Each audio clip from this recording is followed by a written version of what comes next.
A esse respeito, Maria Silvia Zanella de Pietro nos dá como exemplo o caso de uma rua que deixa de ser utilizada. Ela pode vir a ser desafetada pelo não uso?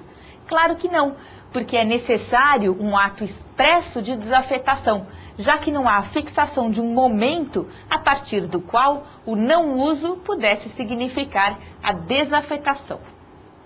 Muito bem, passemos agora à segunda característica dos bens públicos, que é a impenhorabilidade.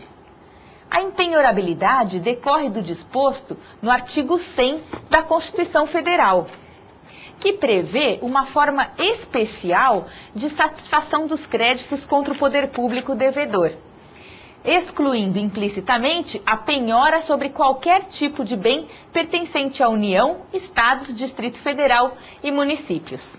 Assim, aqueles particulares que são credores do poder público não têm como pedir a penhora dos seus bens, motivo pelo qual estes bens não podem ser vendidos em asta pública para satisfazer interesses privados e nem podem também ser gravados com direitos reais de garantia, o que evidentemente acarretaria prejuízo ao interesse coletivo. Então, os pagamentos efetuados pela Fazenda Pública serão feitos mediante precatórios, na ordem cronológica de apresentação dos mesmos e de acordo com os créditos respectivos.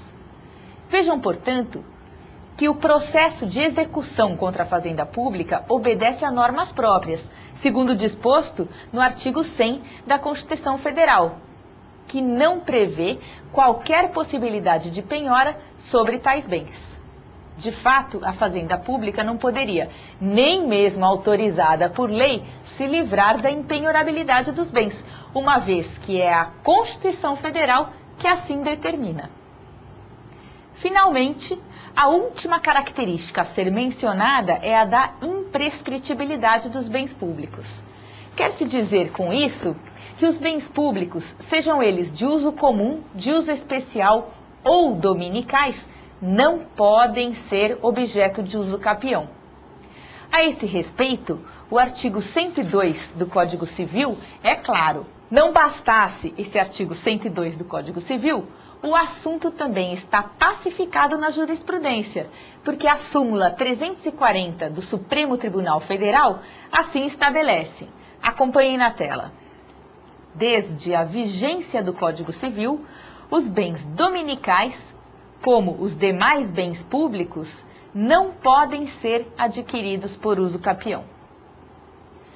Além dessas normas, sugiro também que leiam os artigos 183, parágrafo 3º, e 191, parágrafo único, ambos da Constituição Federal, que igualmente estabelecem que os imóveis públicos não serão adquiridos por uso capião.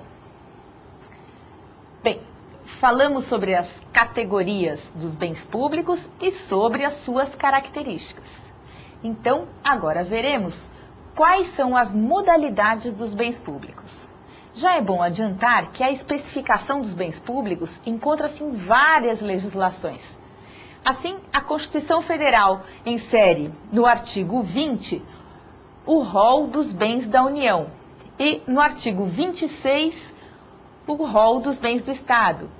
Além da Constituição Federal, existe o Decreto-Lei 9.760 de 1946, que elenca os bens imóveis pertencentes à União. Há também ainda o Código de Águas, que classifica as águas públicas de uso comum e as dominicais, o Estatuto da Terra, que dispõe sobre as terras públicas situadas na zona rural, e o Código Florestal, o Código de Minas, além de outras normas. Na apostila, vocês encontrarão a referência dessas leis. Só achamos melhor não citá-las uma a uma agora, para ficar menos cansativo. Até porque é melhor para gravar com a leitura delas do que assim, dessa forma.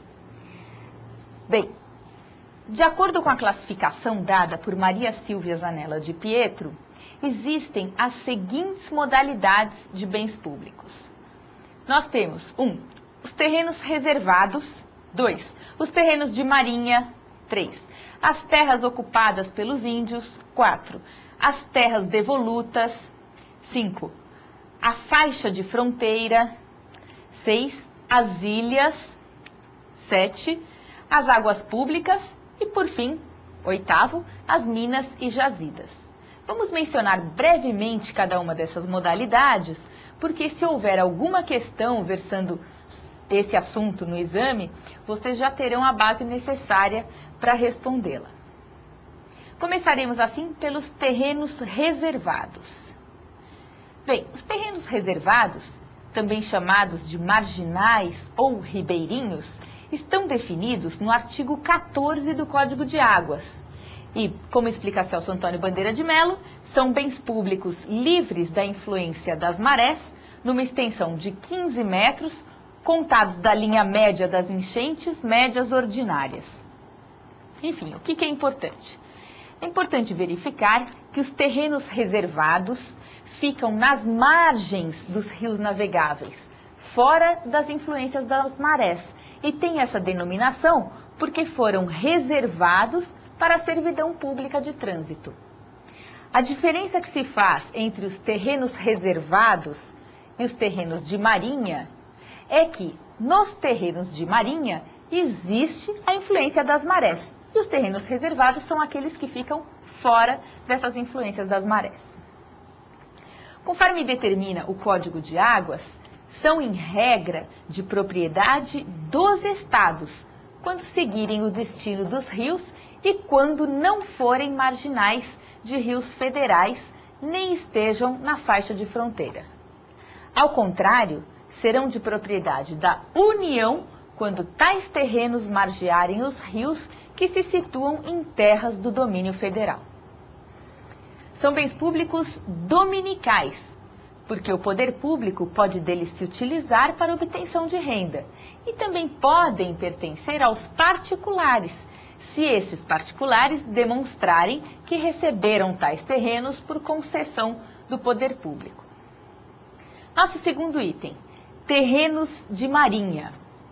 Os terrenos de marinha, de acordo lá com o artigo 20, inciso 7 da Constituição Federal, pertencem à União.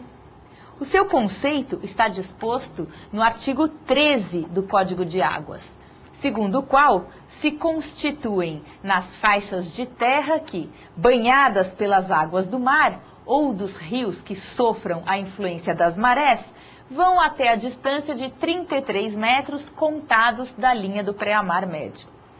Vocês precisam decorar isso? Claro que não.